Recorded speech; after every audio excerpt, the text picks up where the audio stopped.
On this edition of Alberta Dugout Stories, the podcast, it's back to school season, but for a young Calgary man, it is the start of a new and different chapter.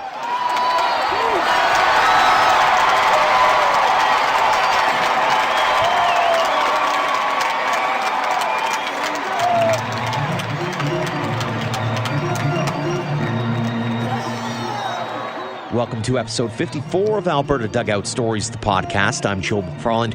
Classes are back in session for everyone from preschool and kindergarten all the way up to college and university. And when it comes to baseball, dozens of Alberta-born athletes are heading to their respective schools to get ready for what will surely be a busy few months.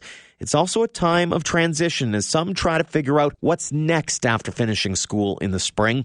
We've seen quite a few of those social media posts in the last few days about how some can't believe it's their first fall without hitting the books or the diamonds. One of those who isn't heading back to the classroom is Calgary's Jared Kennedy. He graduated with a bachelor's degree in health and wellness at Canisius College. The Vauxhall Baseball Academy grad had a fantastic 4-year run with the Golden Griffins, sporting a 3.82 ERA in 47 appearances, striking out 81 batters in 92 innings, and was a 3-time MAC All-Academic Team selection. Off the field, he was taking no time off either, interning with the Director of Athletic Performance, instructing at the Canisius Baseball Youth Camps for 5 seasons, and also came back home to work with Prep Baseball Report Alberta alongside Andrew McLean. So it comes as no surprise that about a month ago, he was named the new Assistant Director of Athletic Performance at Canisius. As the bells started to ring to welcome the new class of students, we chatted with Kennedy about getting into baseball, heading to Vauxhall and then Canisius, and finally moving on from the game to a career he loves. Jared, thanks so much for joining us on the podcast. Thanks for having me. Congratulations, first off, on the new gig. Was this something that you've had in mind for a while? Is this something that you were kind of hoping and dreaming about down the road, is moving your way up through a post-secondary career in health and wellness in sport? So basically when I graduated from Vauxhall, one of the things that my advisor kind of steered me towards was getting a 4-year degree in a science that was interesting to me, and then taking my education back to Canada and doing 2 years of a teaching degree, because that's what I wanted to do originally, was teach a science of some kind. And that kind of switched after my first year of college. I came in as a biology major, and then found that the things that I was more interested in were the anatomy and physiology side of academics in this, and biology really wasn't giving me as much of that as I was hoping for. And so my advisor here in college steered me towards health and wellness. And from that second year on, I stayed in health and wellness. And in my senior year, I picked up a minor in strength and conditioning and kind of just went with it from there. And one of the classes that I had to take to graduate was a mandatory 6-credit internship. So it was 240 hours. And really, I just wanted to do something close to campus. And I found the strength and conditioning program was looking for interns, and I put my name in for that, and they took me in, and it was the best semester of my college career, just getting to spend, it was about 18 hours a week in there. And that's kind of where I really fell in love with the idea of being able to do this as a profession. And I never really even thought of it as an option.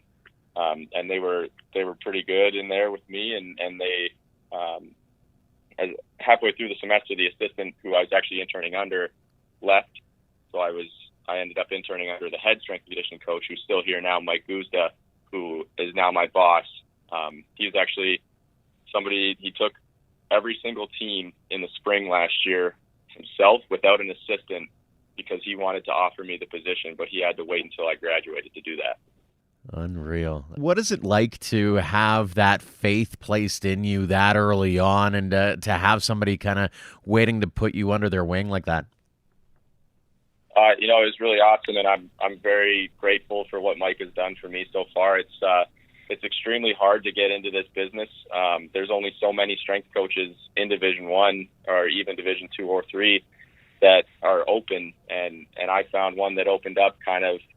I was in the right place at the right time, and the work that I put in was enough for them to have a little bit of faith in me, and really owe Mike a lot for this opportunity for sure. What is it about that strength and conditioning side that has really allured you to it? So I guess that kind of it starts back in Vauxhall when I went there for my grade 11 year. We had a great strength coach there, Jason Dowse, who came over. The Blue Jays loaned him to us, and he's somebody that I still keep in contact with to this day. He was up with the Bisons, the Buffalo Bisons, so the AAA team for the Blue Jays, and he would. I would see him. I would go to the Bisons games, and I would see him down on the field, get a chance to talk to him. I even got to see him when he was up with the Blue Jays for a little bit. I went to Toronto for a game and got to see him.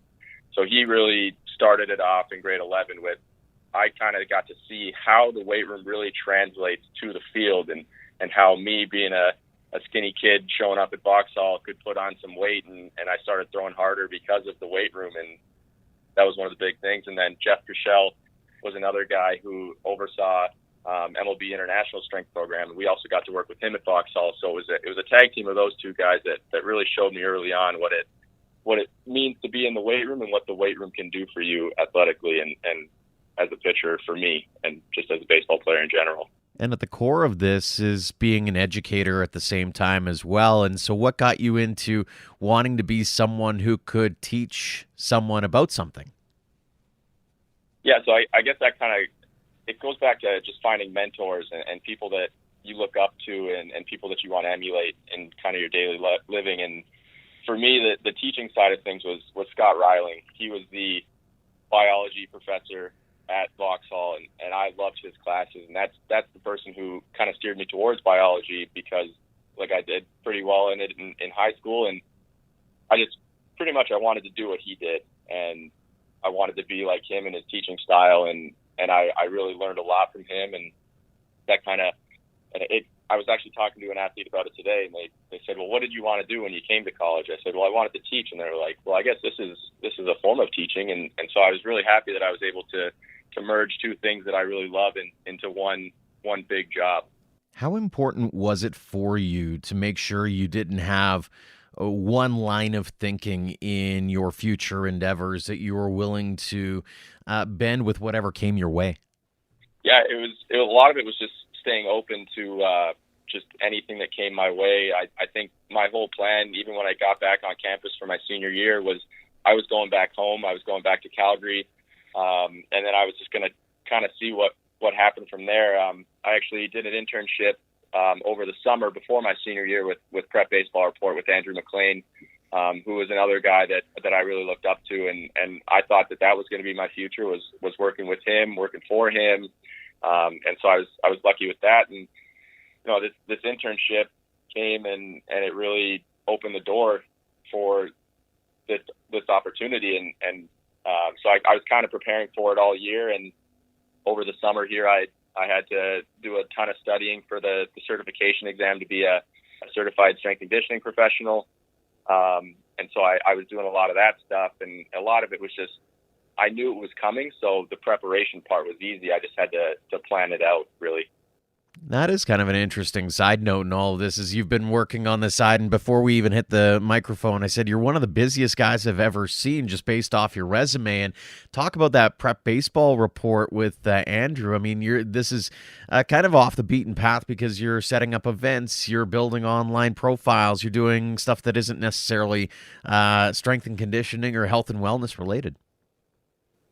Yeah, so I've always been a baseball fan. Baseball has been a passion of mine for a long time now, and Andrew was I was lucky enough that he pretty much made a position for me to kind of help him out over the summer. We ran a couple events together, and like you said, with the building the online profiles, writing scouting reports for the different athletes around Alberta, and I really liked it. It was a great thing to do for the summer. It was a good way to spend some time, and I thought that maybe a future in scouting was something that I was interested in, as I just wanted to stay around athletics. And, I was lucky enough that I was able to do pretty much, I combined all of my passions into one thing. And something that my dad's always told me is, if you love what you do, you're not really working. And I know it's only been 3 weeks, but I can't wait to get up in the morning and get here to work. What would you say is your end goal? What would you say is the perfect job down the line for you?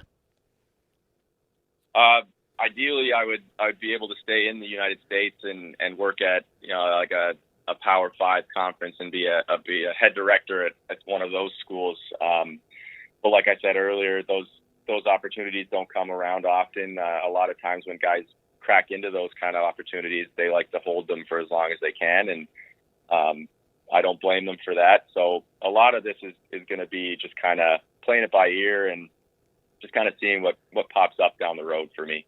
Can't really look forward without looking back as well. You've mentioned Calgary. You've also mentioned Vauxhall as well. I mean, you're a well-traveled young man amongst all the other things that you've done. Walk us through your path through baseball and what got you into it in the first place way back when in Calgary. My dad was big sports guy. You know, he played junior hockey, so I played hockey up until I was 16 years old.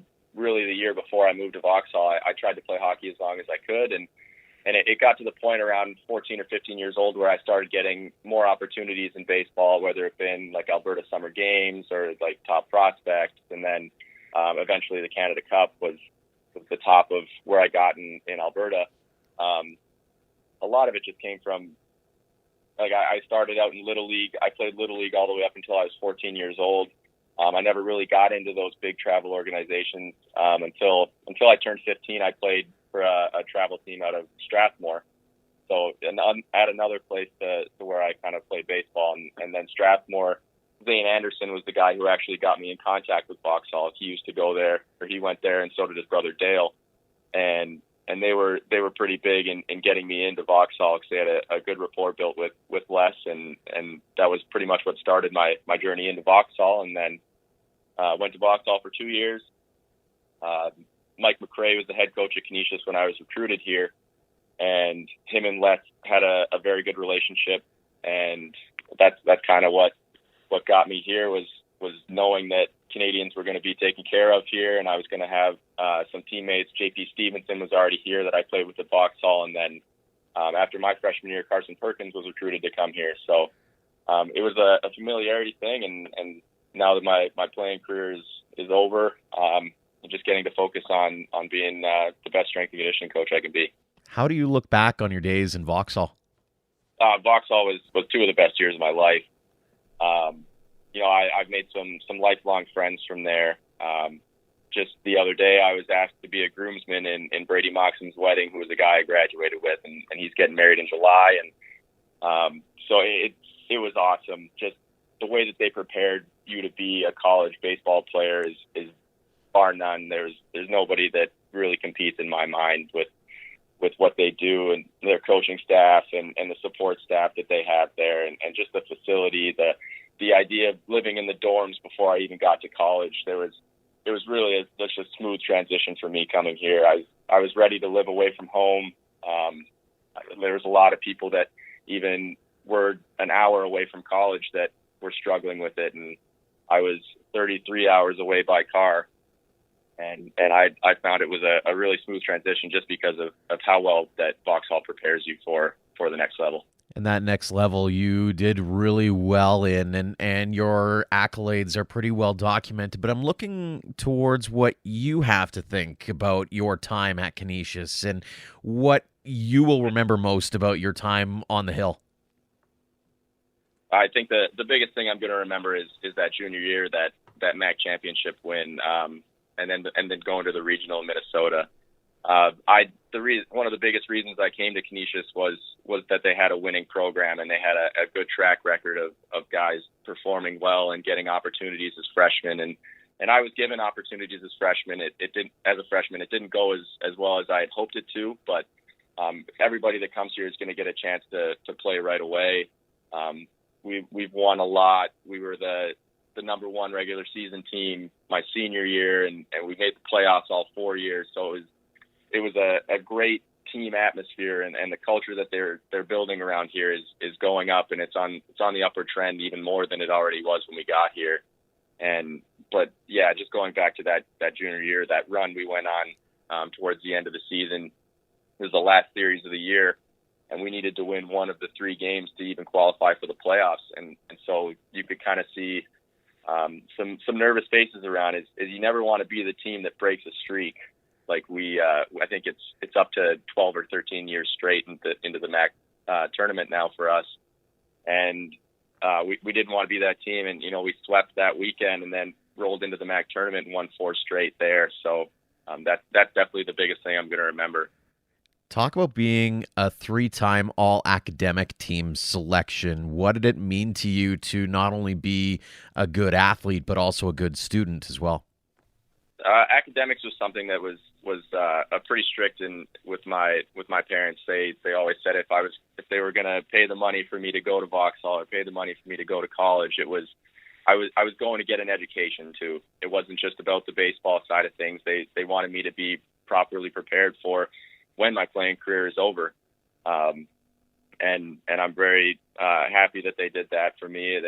They instilled a pretty solid work ethic in me in terms of the classroom, and I kind of just carried it over. The Vauxhall was great, just with the teachers they had there. They spared no time or expense to help you if you needed any help. They would stay after school. They would come back after you were done practice to make sure that you were doing well in the classes, and I kind of took that into college just at a bigger scale, as you were juggling maybe 4, 5, 6 classes in a semester, and just trying to get you're just trying to build. I was trying to be a GPA booster, really. That was what I tried to do every semester was try and help everybody. We all tried to just raise the GPA up, because I know that was something that, especially the new head coach, Matt Mazurek, he really preached the academic side of things. And so anytime that you could have a GPA that showed up on his desk that was good in his eyes, it was always something that was satisfying. You've mentioned the phrase "after my career was over" a couple of times, and so I'm curious, has that been a difficult transition to wrap your head around, or have you come to accept it? So it's funny that you say that. As soon as the season ended my senior year here, I never wanted to touch a baseball again. It was pretty devastating, just to think about the fact that it was over. But some of the guys that I graduated with, 2 guys, Andrew Sipwitz and Joe Prezioso, they were playing on a men's league team out of Orchard Park, which is just like about 20 minutes away from downtown Buffalo. And okay. They were still playing, 2 games a week, just kind of going, having fun. And I went out and I actually watched them play one night, and I saw that Andrew, he pitched, and then the next game he actually came in relief because they didn't have enough pitchers, and so it kind of worked out that I told Sip to text the coach and say, hey, I got a guy if you want someone. So I got to play one more summer, just to kind of get it all out of me, and I'm happy with how it's finished now, and I don't have any regrets, which is one of the biggest things that I told myself, as I just didn't want to have any regrets when it was over, and just know that me hanging it up is, I did it at the right time, and I did it on my own terms. Now, a lot of kids are just getting back into the swing of things at school and gearing up. Do you have any advice for those kids who are just getting started? My biggest advice is learning time management skills. There's going to be times where you've got class from 9 in the morning all the way until 1 or 2 o'clock, and then you go right from class. You try and grab something to eat on your way to practice. You got practice from 2 to 5, and then as a freshman here, you have mandatory study hall. So then you got to get maybe an hour or 2 in a study hall, and then you're eating dinner, and then it's 9 o'clock, and you're wondering where the time went. So the biggest thing that I would say is, my advice is just manage your time and have a plan every day and every week of what you want to get done, and just be really meticulous with your time.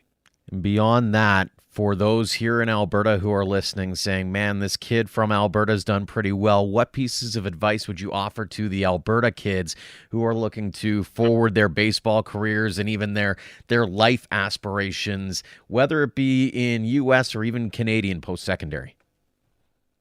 I would say just put yourself out there. Don't be afraid of being bigger than who you are and showing off your own skills and don't be afraid of labels. Like I said earlier, I played Little League up until I was 14 years old when I had friends that were going off to travel ball organizations in Pee Wee and Bantam, and there's no right way to do it.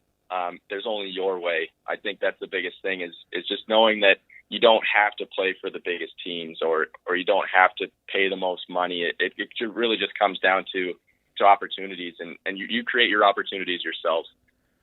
So I'd say just anybody in Alberta is just don't be caught up in one way of doing things. Just follow your own path. I promise you there is one for you. Jared, you've certainly followed a path, and it seems to be leading to some pretty good successes. Congratulations again on the new gig, and thanks so much for sharing your story here on the podcast. Yeah, thank you for having me. I really enjoyed it. Thanks to Jared for coming on the podcast and sharing his story. We're sure it'll resonate with many who are trying to figure out what to do after their athletic endeavors are complete. We also want to thank you for downloading and listening to the podcast. In case you missed the news, we have added Spotify to the list of places you can check us out to go along with Apple Podcasts, Google Play, and Podbean. A big shout out as well to all of our sponsors and partners. You can learn more about them on our website, albertadugoutstories.com. And while you're there, check out our t-shirts, which are still on sale, with proceeds going towards covering our costs. That'll do it for this episode of Alberta Dugout Stories, the podcast. We'll see you next time.